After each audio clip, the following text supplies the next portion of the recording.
অনরের যদি সবথেকে বেশি পপুলার একটা সিরিজের কথা বলি তাহলে আপনারা নিঃসন্দেহে বলে দিবেন যে এক্স সিরিজ মিনস যারা স্মার্টফোন সম্পর্কে অবগত রাখে।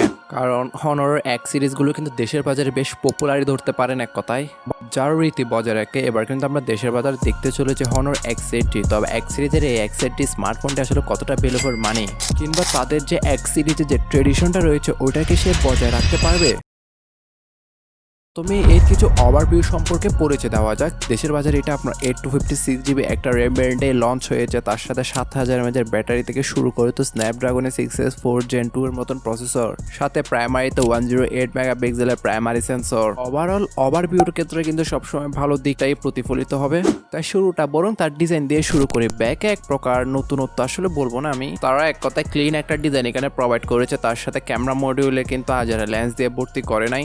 বস আপনি যখনই হাতে নেবেন খুব একটা ভারী মনে করবেন যে তাও না, 188 গ্রাম ওজন ওভারঅল, তার সাথে 7.5 মিলিমিটার থিকনেস। তবে একটা পয়েন্ট ডিসঅ্যাপয়েন্টেড লাগতে পারে যেহেতু ফুল বডি প্লাস্টিক। মোটামুটি এটাকে প্রোটেকশন করার জন্য SGS এর একটা প্রোটেকশন দেওয়া হয়েছে, কতটা ভালো I don't know, but IP65 এর সাথেই আসে।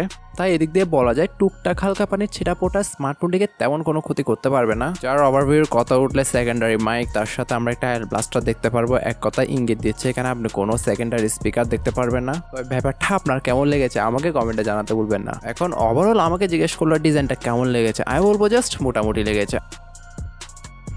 আর যদি ক্যামেরা প্রসঙ্গের কথা বলি, হ্যাঁ যেহেতু বললাম আজারে লেন্স দিয়ে ভর্তি করে নাই, তাই তার প্রাইমারিতে আসলে আমরা এবারে দেখতে পারবো 108 মেগাপিক্সেলের প্রাইমারি সেন্সর, দেন 5 মেগাপিক্সেলের একটা আলট্রাওয়াইড। হ্যাঁ আলট্রাওয়াইডের কোয়ালিটিটা কিছুটা খারাপ লাগতে পারে, এখানে মিনিমাম 12 মেগাপিক্সেলের একটা আলট্রাওয়াইড দেওয়া উচিত ছিল।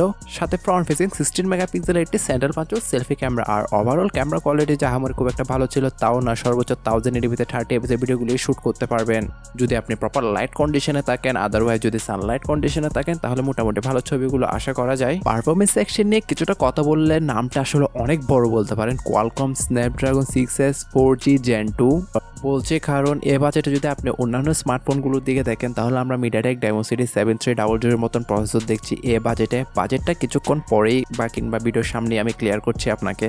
Out of the box Android 15 তার সাথে ম্যাজিকওএস 10 এর সাথে এনাকে আসতে চলেছে। আমি আশা করেছিলাম অ্যান্ড্রয়েড 16 এর সাথে আসবে যেহেতু লেটেস্ট একটি স্মার্টফোন, পাশাপাশি LPDDR4X RAM আর UFS 2.2 এর স্টোরেজ টাইপ থাকা এখানে মোটামুটি ভালো রিড এবং রাইট স্পিড পাচ্ছিলাম আমরা।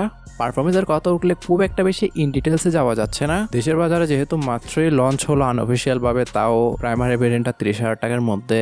প্রাইস শুনে আসলে হতভঙ্গ হয়ে না, কোনো গরম প্রাইসটার কিছুটা ঠান্ডা হতে দেন। তবে যেহেতু একদম রিসেন্টলি লঞ্চ হলো তাই কিছুদিন ইউজিং এর পরেই আসলে আমরা এর গেমিং ক্যামেরা কোয়ালিটি আরো ভালোভাবে জানতে পারবো। তাই সেই ভিডিওটা মিস দিতে না চাইলে অবশ্যই stay connected with our channel.